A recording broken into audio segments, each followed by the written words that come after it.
এই সড়কটি মূলত শরীয়তপুর চাঁদপুর আঞ্চলিক মহাসড়ক। এই মহাসড়ক দিয়ে প্রতিনিয়ত যাতায়াত করে দক্ষিণাঞ্চলের 21টি জেলার লোকজন, অর্থাৎ পোর্ট টু পোর্ট, অর্থাৎ মংলা এবং চট্টগ্রাম পোর্টের কিন্তু সংযোগ ঘটিয়েছে এই শরীয়তপুর আঞ্চলিক মহাসড়কটি।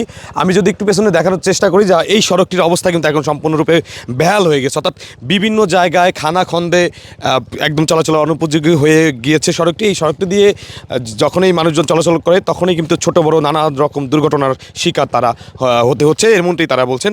আরেকটি বিষয় হচ্ছে শরীয়তপুর জেলার যে 3টি উল্লেখযোগ্য উপজেলা রয়েছে, অর্থাৎ গোসাইরহাট, ভেদরগঞ্জ এবং যেই দামুড্ডা উপজেলাটি রয়েছে, সেই উপজেলার কিন্তু যে হাজারো লোকজন শরীয়তপুর শহরে কিন্তু চিকিৎসা নেওয়ার জন্য আসে এবং কি চিকিৎসা নিতে এসে কিন্তু এই সড়কটি তারা ব্যবহার করে বলে দেখা যায় যে এই সড়কটি যখন এই অংশটিতে আসে তারা কিন্তু দুর্ঘটনার কবলে পড়ে। আমরা কথা বলেছিলাম সড়ক বিভাগের সাথে। সড়ক বিভাগের ভাষ্য মতে তারা কিন্তু 1 বছর আগেই এই সড়কটি মূলত মেরামত করেছে, তবে এই সড়কটি 1 বছরের মধ্যেই কিন্তু খানাখন্দে পরিণত হয়েছে, অর্থাৎ পিচ ঢালাই রোডটি বলা চলে এখন ইটের সলিংয়ে যে রাস্তা সেটি কিন্তু হয়ে গেছে, এমনটি তারা বলছে। আমরা কথা বলেছিলাম স্থানীয়দের সাথে। স্থানীয়দের ভাষ্য মতে এই সড়কটি যখন নির্মাণ করা হয়েছিল তখন নিম্নমানের নির্মাণ সামগ্রী ব্যবহার করার ফলেই মূলত এই দশাটি হয়েছে।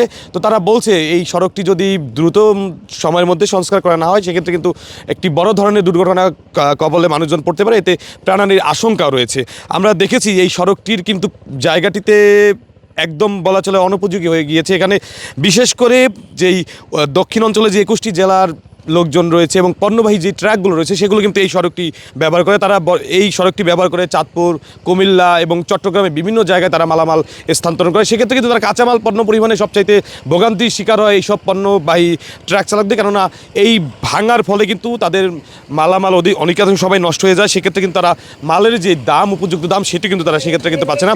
আমরা একটু কথা বলার চেষ্টা করবো, যদি একটু এখানে এক অটো যাত্রীর সাথে একটু পাশে আসলে একটু কথা বলার চেষ্টা করছি। পিছনে একটা ট্রাক আছে, একটু সাইডে যাবেন। আচ্ছা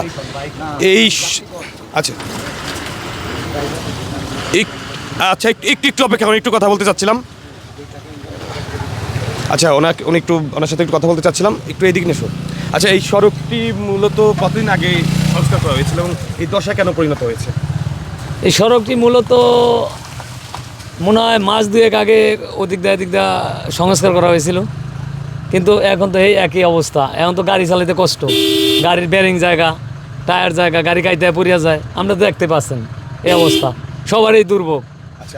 কথা বলছিলাম মূলত অটো চালকের সাথে, যেমনটি বলছিলেন মূলত তারা এই সড়কটির কারণে দুর্ভোগের শিকার হচ্ছে এবং কি তাদের প্রতিনিয়ত এই জানমাল ক্ষতির মধ্যে তারা পড়তে হচ্ছে, কারণ তাদের এই সড়কটি ভাঙাচোরার ফলে তাদের গাড়ি যে যন্ত্রপাতি এবং কি নানা সরঞ্জাম সেগুলো কিন্তু মাঝে মধ্যে নষ্ট হয়ে যাচ্ছে। তারা কিন্তু আর্থিক ক্ষতির সম্মুখীন তারা হচ্ছে, এমনটি তারা বলছেন।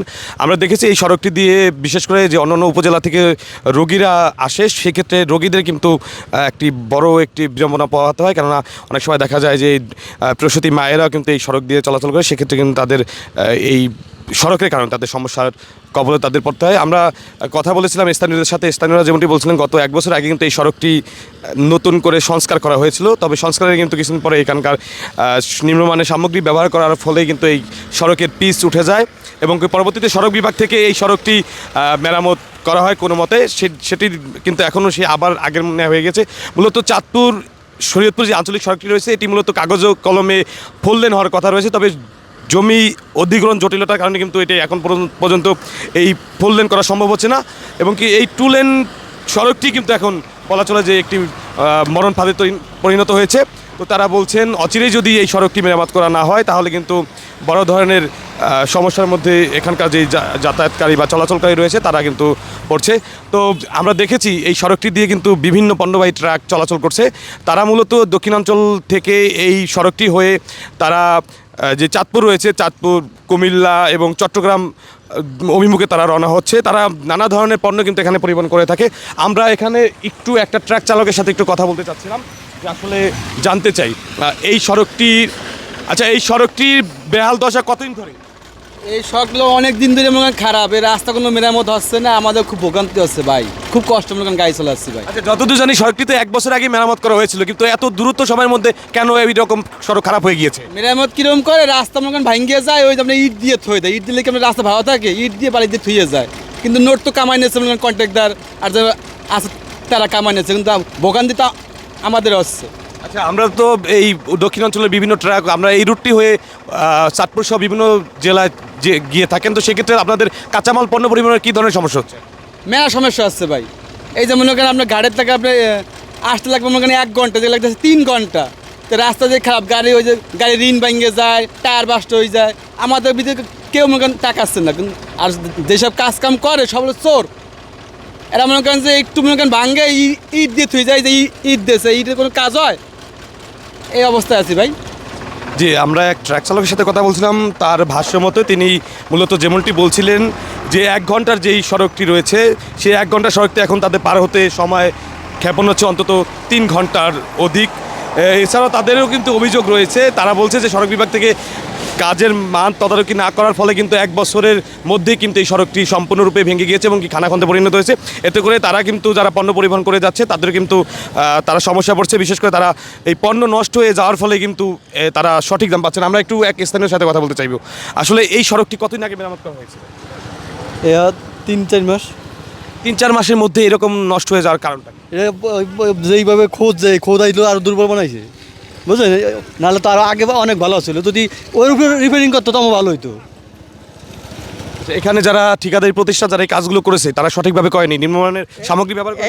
এরা মনে করেন নিজের পকেট বাড়ি করছে, মনে করেন ঠিক মতো কাজ করে না। এরা মনে করেন নিজের টাকা আত্মসাৎ করছে, কথা বুঝলেন? এই জন্য হলো এই এই এই ঘটনা। এমন এই আজকে 30 বছর আগে এমন ছিল না, আর 35 বছর আগেও কাঁচা রোডটা ছিল, সেই বেতন ভালো ছিল, বুঝলেন? আমরা কথা বলছিলাম এক স্থানীয় বাসিন্দার সাথে, তাদের ভাষ্যমতে যে তারা এই সড়কটি যারা যখন এখানে নির্মাণ করা হয়েছিল, অর্থাৎ ঠিকাদারি প্রতিষ্ঠান সঠিকভাবে কাজ না করার ফলে কিন্তু 1 বছরের মধ্যে এই সড়কটি নানা জায়গায় কিন্তু গর্তের সৃষ্টি হচ্ছে। সেক্ষেত্রে তারা বলছে যে ঠিকাদারি গাফিলতির ফলেই এই সড়কটি আবার নতুন করে ভেঙে গেছে। তারা বলছে যে অচিরেই যদি এই সড়কটি পুনরায় সংস্কার করা না হয় এবং কি নতুন করে তৈরি করা না হয়, সেক্ষেত্রে এই সড়কটি কিন্তু একদম সম্পূর্ণ চলাচলের অনুপযোগী হয়ে যাবে।